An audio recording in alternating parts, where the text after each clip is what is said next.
கிருஷ்ணகிரி மாவட்டம் ஊத்தங்கரை பேருந்து நிலையம் அருகே உள்ள வாகன நிறுத்துமிடத்தை வெள்ளம் சூழ்ந்த நிலையில் 10 வாகனங்கள் அடித்துச் செல்லப்பட்டிருக்கின்றன.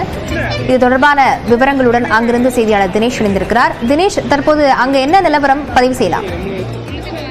நிச்சயமாக, அதாவது கிருஷ்ணகிரி மாவட்டம் ஊத்தங்கரையில் நேற்று மாலை பெய்த பலத்த மழையின் காரணமாக மாவட்டம் முழுவதும் அங்கங்கே மழை பெய்திருந்தது. இதில் அதிகப்படியாக ஊத்தங்கரையில் 50 சென்டிமீட்டர் மழையானது பதிவாகியுள்ளது. இதனால் ஊத்தங்கரை பேருந்து நிலையம் அருகே இருக்கக்கூடிய வாகன நிறுத்தும் இடத்திலிருந்து 10க்கும் மேற்பட்ட டிராவல்ஸ் வாகனம் வெள்ளத்தில் அடித்து செல்லப்பட்டது. இதனுடைய மீட்பு பணியில் இன்று காலை ஜேசிபி வாகனம் மூலம் 2 வாகனங்கள் மீட்டன. இருப்பினும் அந்த வாகனத்தை வெள்ளம் சூழ்ந்திருந்த காரணத்தினால் ஜேசிபி வாகனம் மூலம் மீட்க முடியவில்லை. தற்பொழுது ராட்சத கிரேன் மூலமாக இந்த மீட்கும் பணி நடைபெற்று வருகிறது. சுமார் 3 வாகனங்கள் தற்போது வரை மீட்கப்பட்டுள்ளன. மீதமுள்ள இருக்க வாகனத்தை ராட்சத கிரேன் மூலம் மீட்கும் பணியில் நடைபெற்று வருகிறது.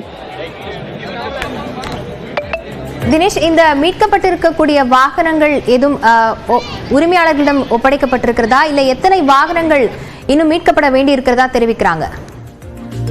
நிச்சயமாக, அதாவது வாகனத்தினுடைய உரிமையாளர்களும் இங்க மீட்கும் பணியில் அந்த இடத்தில் இருக்கிறார்கள். தற்பொழுது வரை 5 வாகனங்கள் மீட்கப்பட்டுள்ளது. மீதம் இருக்கக்கூடிய 3 வாகனங்களும் மீட்கும் பணியானது நடைபெற்று வருகிறது. இதில் இந்த இருசக்கர வாகனங்கள் அடித்து சென்றது. அது மட்டும் இல்லாமல் 4 கார்கள் ஆற்றோடு ஆற்றாக அடித்து சென்றுள்ளது. அதையும் மீட்கும் பணியில் ஈடுபட்டு வருகின்றனர். இன்று காலை கிரேன் மூலம் மீட்கும் பொழுது தொய்வு ஏற்பட்டது. காரணம், அந்த வாகனங்கள் அடித்து சென்றதில் பிளர்ச்சி அதிகமாக இருந்த காரணத்தினால் மண்களில் அதிகமாக புதைந்தது. தற்பொழுது ராட்சத கிரேன் மூலமாக மீட்கும் பணி நடைபெற்று வருகிறது.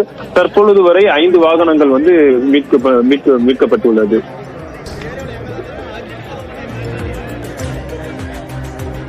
தினேஷ், ஊத்தங்கரை பகுதியை பொறுத்தவரையில் வேறு என்னென்ன பாதிப்புகளை மக்கள் சந்தித்திருப்பதாக தெரிவிக்கப்பட்டிருக்கிறது?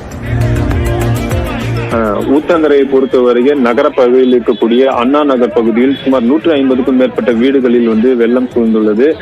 அதில் இருக்கக்கூடிய பொதுமக்கள் அனைவருமே அருகாமையில் இருக்கக்கூடிய முகாம்களில் தங்க வைக்கப்பட்டுள்ளனர். இருப்பினும் ஒரு சிலர் வீடுகளில் இருக்கக்கூடிய பொருட்களை முற்றிலுமாக காலி செய்துவிட்டு அவர்களுடைய உறவினர்கள் வீட்டு, அது மட்டும் இல்லாமல் மாற்று வீடுகளுக்கு எடுத்து சென்றனர். ஏனென்றால் அந்த வீட்டில் இருக்கக்கூடிய பொருட்களினுடைய விலை மதிப்பு பொருட்கள், அது மட்டும் இல்லாமல் சர்டிபிகேட், புக் ஆகியவர்களையும் மீட்கும் பணியில் இருந்தனர்.